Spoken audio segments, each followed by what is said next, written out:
Depuis quelque temps, on a noté quand même une décadence. Alors, qu'est-ce qui peut expliquer tout cela? Oui, qu'est-ce qui peut expliquer tout cela? C'est la question que je me pose personnellement. Et tous les férus de basket se posent exactement la même question depuis l'arrivée de Maître Ndiaye et son équipe. Je voudrais surtout dire à l'entame de l'émission que personnellement, je n'ai rien contre Maître Ndiaye. Rien du tout, que dalle. C'est quelqu'un que je respecte. Mais en fait, je conteste sa façon de manager l'équipe, la Fédération sénégalaise de basketball. La Fédération n'est pas le Duc. Même si j'ai un respect pour le club du Duc, qui est un très très grand club, que peut-être lui ne s'en souvient pas. Avant de mettre mes billes, même au niveau de la Fédération, à mon arrivée ici de France, j'ai mis mes billes au profit du Duc. À l'époque, le Duc jouait les championnats d'Afrique des clubs champions. J'ai dû participer à outrance, plus d'une dizaine de millions dedans, et s'il ne se rappelle pas, il n'a qu'à se retourner vers les archives. Et le Duc est un grand club, mais il a utilisé un peu la machine du Duc, croyant que un peu c'est la même chose à la Fédération. Et or que la Fédération ne marche pas comme ça. Vous savez, vous n'avez pas besoin d'être sorcier pour faire fonctionner une fédération, quelle que soit votre attitude dans le sport. Moi, quand j'étais à la tête de ce basket, bien que j'étais en bisbille avec certains fédéraux, mais il m'arrive, et ça je le dis ici, ça je pense qu'une personne peut être témoin, c'est Larry Gueye.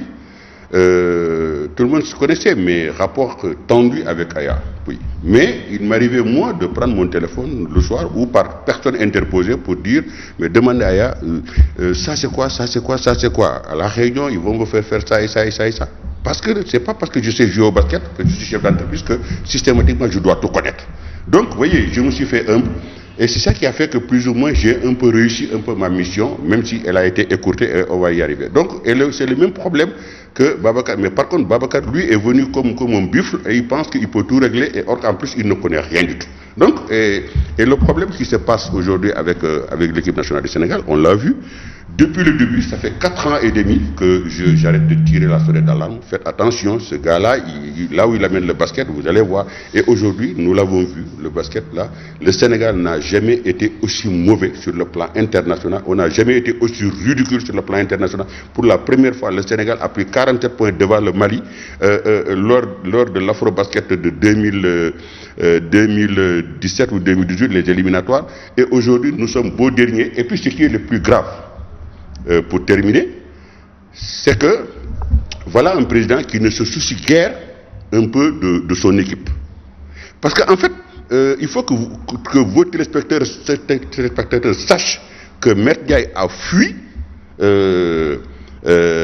la Chine. Il n'a pas assisté au match de classement contre l'Allemagne. Il était là au Sénégal. D'après les informations que j'ai, il était là au Sénégal. Et le dernier match contre la Jordanie, qui a été vraiment le match à scandale, parce que la Jordanie n'est pas connue pour un grand pays de basket. Normalement, j'avais même parié que le Sénégal allait laminer au moins de 40-50 points, puisque toutes les équipes qui ont joué contre la Jordanie a pris entre 30, 40 et 50 points. Alors, à ma grande surprise, je vois la Jordanie qui gagne le Sénégal, comme dit en Wolof, ñuy mbalak. Mais man, mbalak bobu nak mon moma naxari. Daf ma naxari bu nga xamé né. Mais après, quelque part, j'ai failli même avoir les larmes aux yeux parce que j'étais là devant ma télé, je regardais les joueurs, je regardais l'entraîneur. Je me dis, ces gens-là ne méritent pas ce qu'ils sont en train de faire. Et Maître Ndiaye est en train de nous porter un tort incroyable. Et ça, moi, je dis, sur cet aspect-là que j'ai vu, cette fenêtre-là que j'ai vue ce jour-là contre la Jordanie, je ne le pardonnerai jamais à Maître Ndiaye. Alors M. Keïta, devant sa VAR, le président Tanja a décelé beaucoup de dysfonctionnements liés justement au fonctionnement du basket sénégalais. Est-ce qu'il a raison de dire qu'en réalité, Maître Ndiaye n'est pas la bonne personne qui doit diriger la fédération?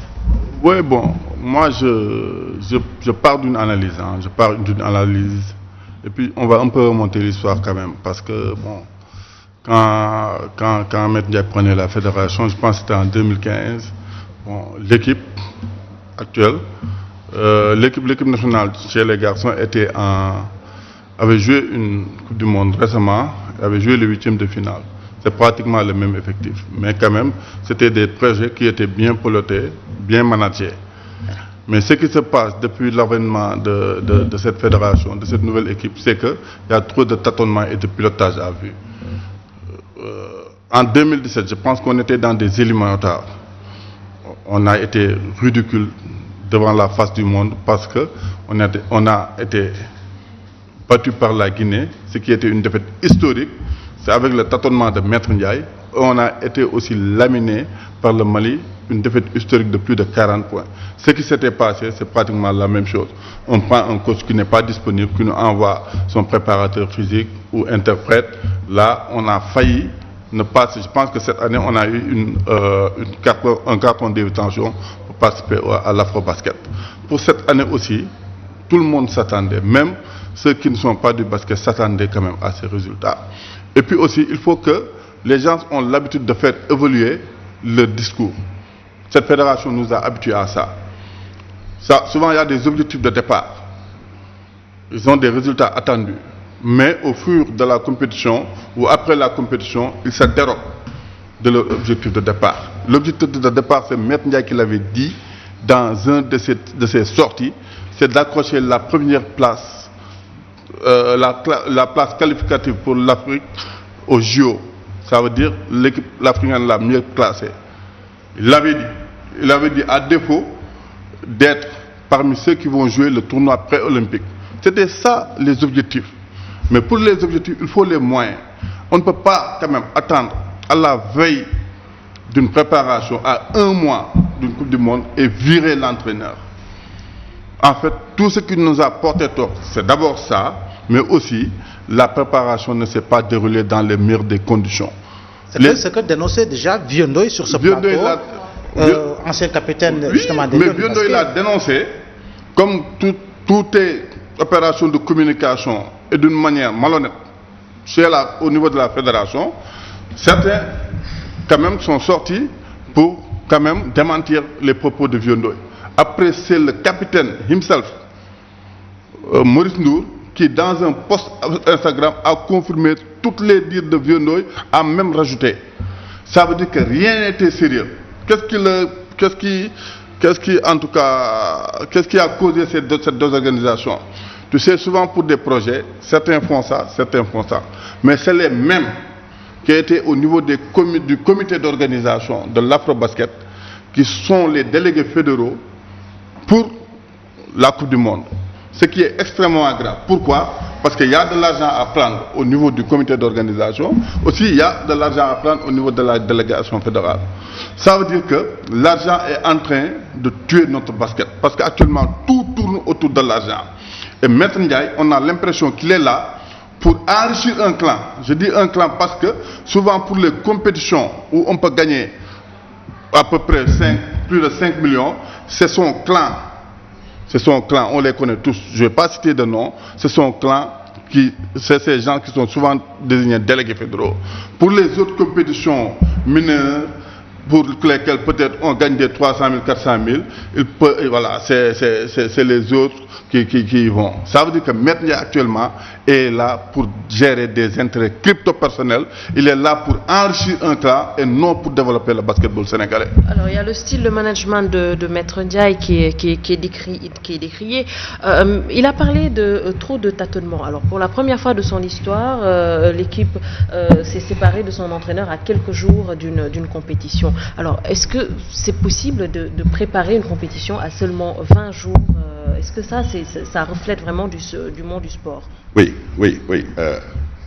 Aïcha, moi ce que je veux dire dans un premier temps, c'est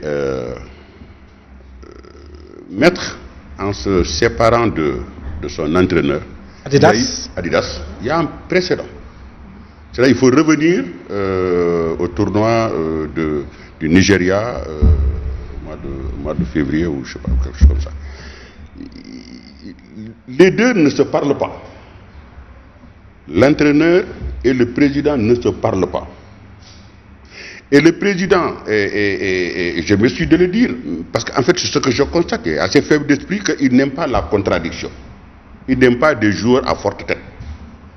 Moi, j'ai été confondu à des joueurs de forte tête, les Mohamed Diop et tout ça, mais j'ai fait avec. L'entraîneur n'était pas d'accord avec son style de management. Non, l'entraîneur n'est pas d'accord. L'entraîneur doit respecter ce que non, il faut maître préciser, M. Tandian, que l'entraîneur, lors d'une fenêtre, il avait besoin de ces joueurs parce qu'il avait un quantum horaire à respecter pour aller au tournoi, qui était très important pour les qualifications de la Coupe du Monde.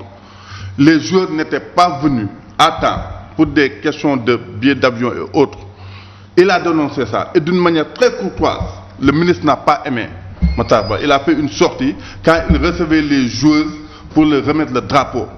C'était même pas le lieu pour faire cette sortie. Le ministre Matarba. Après, comme le président, tout ce que le ministre dit, c'est ce qu'il, voilà, il est de son côté. Lui aussi, il a fait après une sortie. Donc, c'est cette sortie médiatique de Adidas que le ministre n'a pas avalé, que le président n'a pas avalé par solidarité. C'est ce qui a fait que tout ça a été préparé. Nous tous, nous savions que